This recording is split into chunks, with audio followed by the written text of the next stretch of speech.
And the first time in March, I was like, it was all set, and then it changed like the day of, and you couldn't come, and you called me, which was great. Yeah, I And really wanted to come. I know that you I was did. gonna have a good time. But you had also been here like during the day. Yeah. So I'm sure you were like, I gotta go back to Indy 103.1 again, you know. But But it was like work the next day, you know. well, and also sometimes. the more I thought about it, I was like, you know, if you're whatever you do, if you're performing, whether I'm DJing, you're singing, you finish.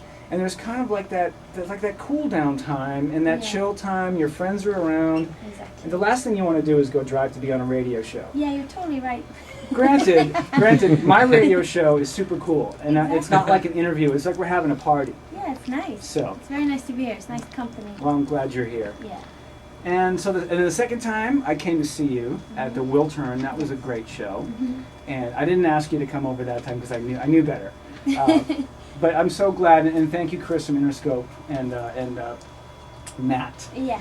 You don't know how many people are in the room right now, and if I can remember half the names, I'll be ahead of myself. So I want to ask you a little. I know this is probably the standard question for the fair-haired woman from Sweden, but I said this to you when we talked on the phone about how amazing music comes out of Sweden. How some of the most genius melodies have come out of Sweden. Yeah. And I thought there might be something in the water. And you sort of surmised that because Sweden is funded for the arts, how, you know, if you're an artist, whether you're a singer, painter, whatever, the government funds you on some level. And I think that how could you not be encouraged to create? And in America, we're so stuck on, we don't want anybody's money paying for that, you know, all this stuff they're laying at Obama now that he's a socialist and wants to spread the wealth. I think spreading art is the kind of wealth we need to spread. Yeah, for me being a socialist is very bad. Are you a socialist? Well, I mean, I think here it's a bad word. I mean, most countries in Europe have socialist governments. It's something that works, you know. It's it's not anything like communism. I know. It's I very know. civilized, and it's like a modern way of running a country. But let's not talk politics. Okay. And do you, and you still live there? I still live in Sweden. And would you consider moving anyplace else, or do you think that's probably where you would want to stay? Everyone I work with live there, and it's a place where I make music in a really good. I can make the music I want to make there. Right. And so no, I don't see myself moving, but I definitely see myself always traveling because Sweden is a small country. It's a place where, you know, people are aware of their surroundings and you know the rest of the world, but it's also a place you need to leave sometimes. Right. Sure. And see new things. Yeah, we all need to do that. Even in a place as big as America, think about even just L.A. Like this part, I've been here almost 20 years. There's parts of Los Angeles County that I've not even seen yet. So it's a big world out there. Yeah. It's a big blue marble. Yeah. We need to go all over it whenever we can. Exactly. It's nice to see it sometimes.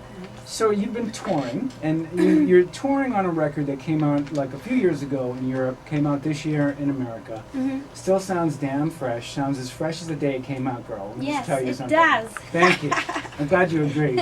It's self-titled. It's Robyn. It's on Interscope Cherry Tree, right? Records. Yeah. And what have your tours been like? Has there been any parts of the world that have been really great, or what was your favorite? Well, touring has been what I've been doing most of the time the last 2 years. And it's been, you know, when we started out touring in the UK, for example, we did shows for maybe 200 people. Oh, wow. And now, of course, the shows are much bigger. So back then, it, you know, was a very different thing from what it is now. And I've gone through that kind of phase in all of the different countries I've been touring in, but, you know, in different ways, you can say. So the touring I'm doing now is very different from before. I just finished opening up for Madonna on her European part of her tour. I do want to ask you about Madonna. We don't have to get into it right now, but I have a couple of questions about Madge that I'm going to throw you away. Because she's coming here in about 2 weeks. Okay. Yeah, at Dodger Stadium. So I'll give her a message for you.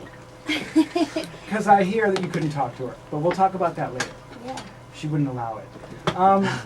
Let's play a couple of tracks. We're going to play some of Robyn's music, but Robyn also kind of was playing guest DJ where she picked out a couple of things that she wanted to hear. But what we're going to start off with is a mashup, and it was actually made by my friends A plus D. They're up in San Francisco. Yeah. They created a mashup club called Booty, which I'm a part of here in LA. All right. And they made it like 6 months ago. Yeah.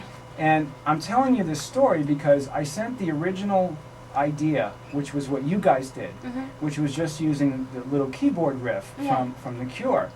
And they were like, we want to make like an actual mashup out of it. So they did. Yeah, that's great. Yeah. And 2 weeks ago, the NME somehow plucked it out of nowhere and called it the most Godhead thing they've ever heard.